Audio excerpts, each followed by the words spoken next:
şun vasfını ayday men şun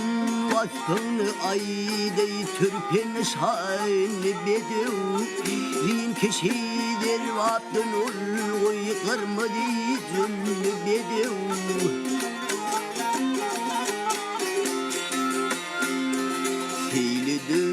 seyle çakandı üstü şemalli bedev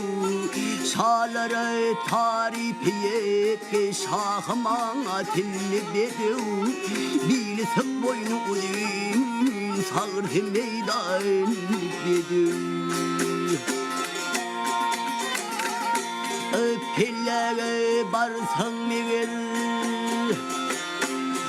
pillere barsan meğer kıyzan kılıklıya duruşun yür hayır bul soyene toğuşun kiminler turuşun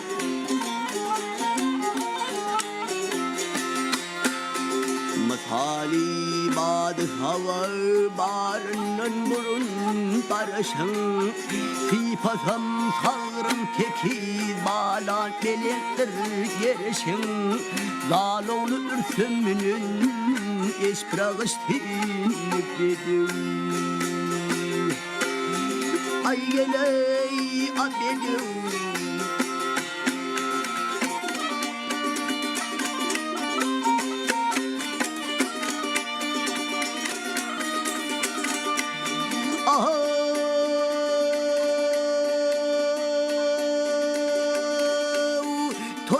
Toyluklu başırmız kanı tupera bolmaz hap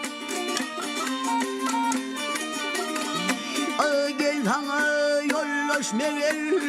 Açun keputera bolmaz hap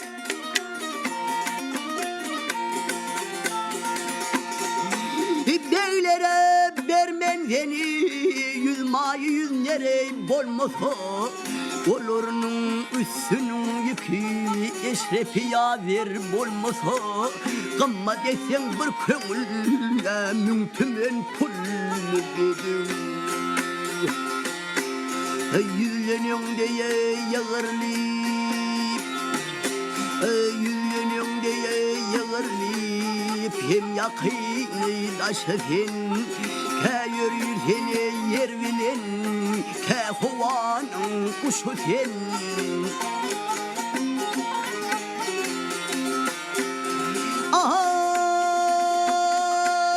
Alı bargınay alıplarının yoğunu yollusu sen Kılına tacı umayın behişli hayvan başı sen Bol huzurlu cennetin sen hem iman bedim Ay hum yeley abedu ha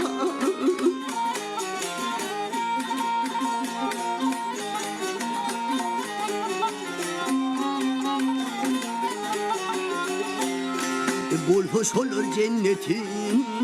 sen hem iman Bedevi